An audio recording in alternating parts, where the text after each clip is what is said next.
بسم اللہ الرحمن الرحیم۔ السلام علیکم ڈیئر اسٹوڈنٹس، آج کے اس ویڈیو لیکچر میں بتانا چاہوں گا مسلم ارائیول ان انڈیا، یعنی برصغیر پاک و ہند میں مسلمانوں کا آنا یا ان کا ایڈونچر یا ان کی آمد۔ تو آپ یہ بات سمجھ لیں کہ محمد بن قاسم سے پہلے بھی مسلمان یہاں کچھ قلیل تعداد میں تھے، اور جب ہم مسلم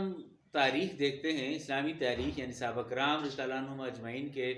زمانے کے دو ادوار سے، تو یہاں تجارت کے لیے اور تبلیغ اسلام کے لیے اور مختلف صوفیاء کرام کا محمد بن قاسم کے آنے کے بعد بھی اور اس سے تھوڑا کچھ پہلے بھی یہ سلسلہ چلتا رہا۔ اب تاریخ میں یہ کیوں اس طرح کہا جاتا ہے کہ مسلم ارائیول ان انڈیا، تو اس کو ملٹری پوائنٹ آف ویو سے کہا جاتا ہے کہ محمد بن قاسم کی جو یہاں پر ارائیول تھی، اس نے انڈیا کے یا سندھ کے علاقے کو فتح کے حوالے سے اس کو بڑا اہم سمجھا جاتا ہے۔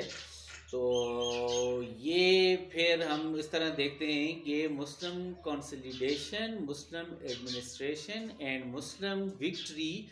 ان انڈیا۔ تو تب تاریخ میں محمد بن قاسم کے آنے کے بعد سے اس علاقے کی جو بھی سماجی، سیاسی اور فوجی تبدیلی تھی، یہ اس وجہ سے محمد بن قاسم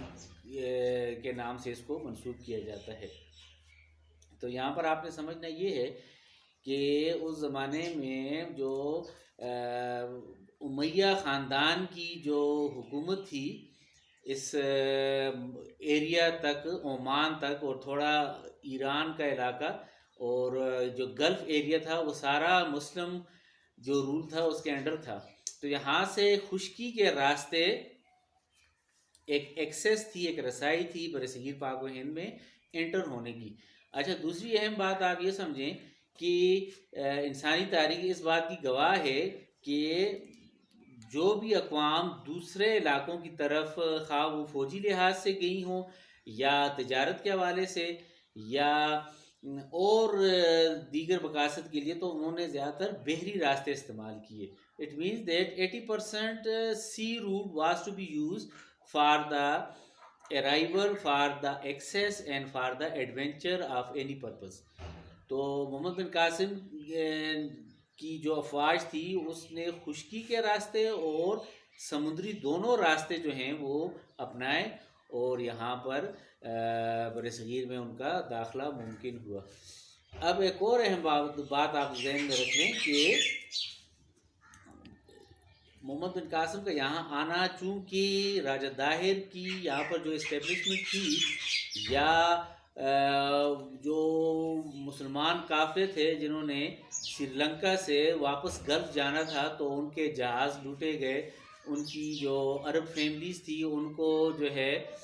ہوسٹیج کیا گیا، یعنی ان کو یرغمال بنایا گیا اور وہ لوٹ مار کی گئی۔ تو ہم نے ہسٹری میں پڑھا ہے کہ راجہ داہر کا جو کہ اس میں زیادہ عمل دخل تھا، لیکن وہ اپنے لوگوں کو ہی زیادہ سپورٹ کر رہا تھا،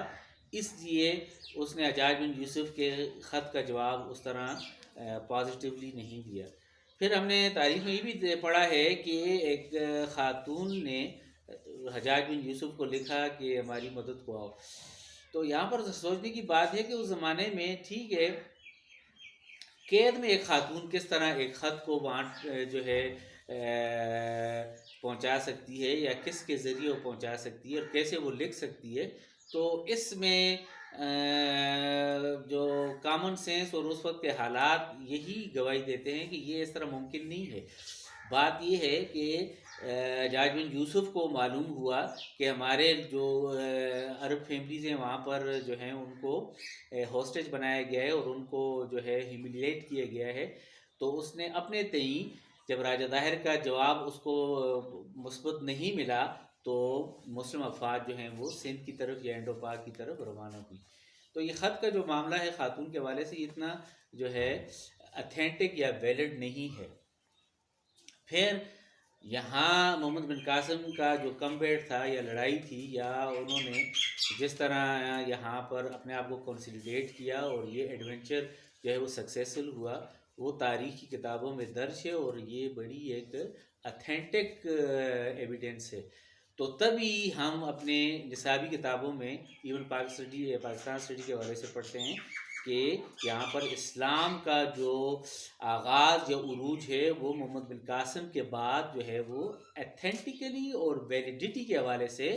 اس کو جو ہے تقویت ملی۔ تو آپ نے ان چیزوں کو اس طرح دیکھنا ہے کہ محمد بن قاسم کی افواج کیوں آئیں، کیسے آئیں اور کس وجہ سے آئیں،